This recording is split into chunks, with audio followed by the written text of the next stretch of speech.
नमस्कार। आज हम हरियाणा के गठन की पूरी कहानी समझेंगे, शुरू से लेकर आखिर तक। इसमें आंदोलन भी है, राजनीति भी और एक नए राज्य का जन्म भी। तो चलिए शुरू करते हैं। और हाँ, अगर आपको हमारी ये कोशिश पसंद आए तो चैनल को लाइक, शेयर और सब्सक्राइब करना बिल्कुल मत भूलिएगा। तो ये पूरी कहानी शुरू कहाँ से हुई? बात है 1960 की, जब सिख नेता मास्टर तारा सिंह ने एक अलग पंजाबी बोलने वाले राज्य यानी पंजाबी सूबा की मांग को लेकर एक आंदोलन छेड़ा।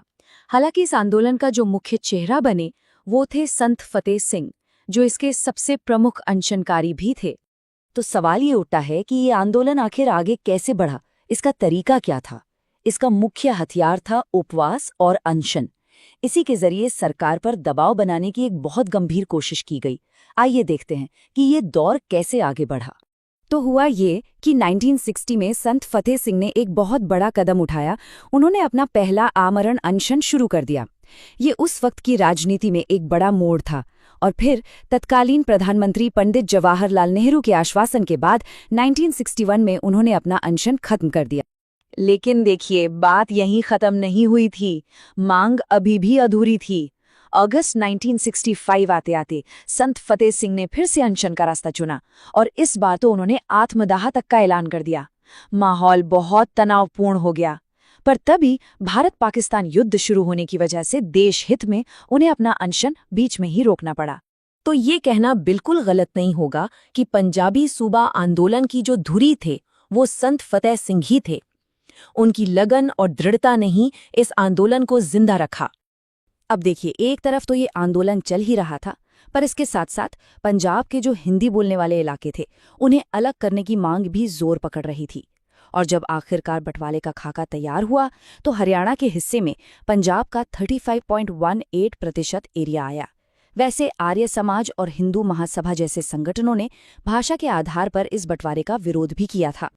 अब इतने सारे आंदोलनों और अनशनों के बाद सरकार पर दबाव तो बढ़ना ही था। तो अब कहानी उस मोड़ पर आ जाती है जहां सरकार को एक ठोस कदम उठाना ही पड़ा। जैसे ही भारत पाक युद्ध थमा, संत फतेह सिंह अपने संकल्प पर वापस आ गए और अनशन फिर से शुरू कर दिया। इस बार सरकार ने बात की गंभीरता को समझा और 23 सितंबर 1965 को लोकसभा के अध्यक्ष सरदार हुकम सिंह की अध्यक्षता में एक संसदीय समिति बना दी। और ये एक बहुत ही निर्णायक कदम साबित हुआ।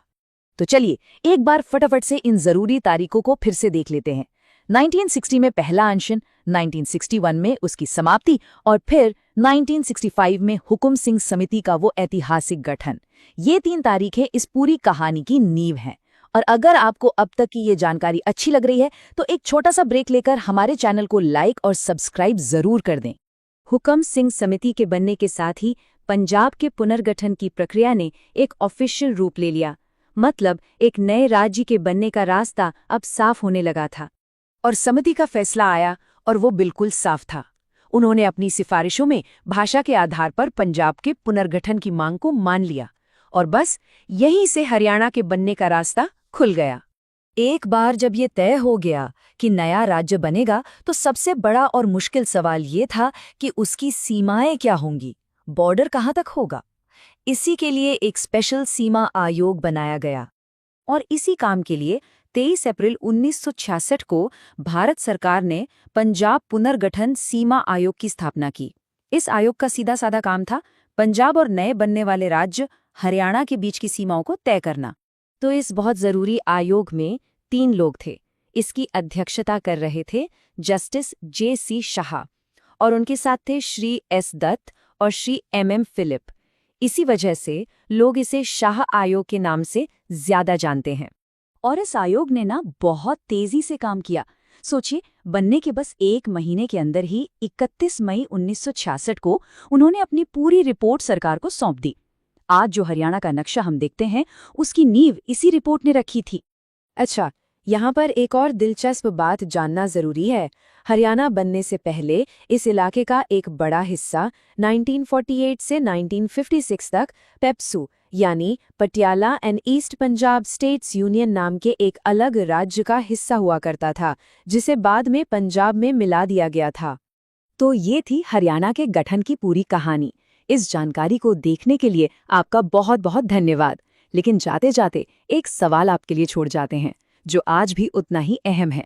क्या भाषा के आधार पर राज्यों को बनाना भारत की एकता के लिए एक सही कदम था? इस पर जरूर सोचिएगा। और अगर आपको ये जानकारी अच्छी लगी हो तो चैनल को सब्सक्राइब करना न भूलें।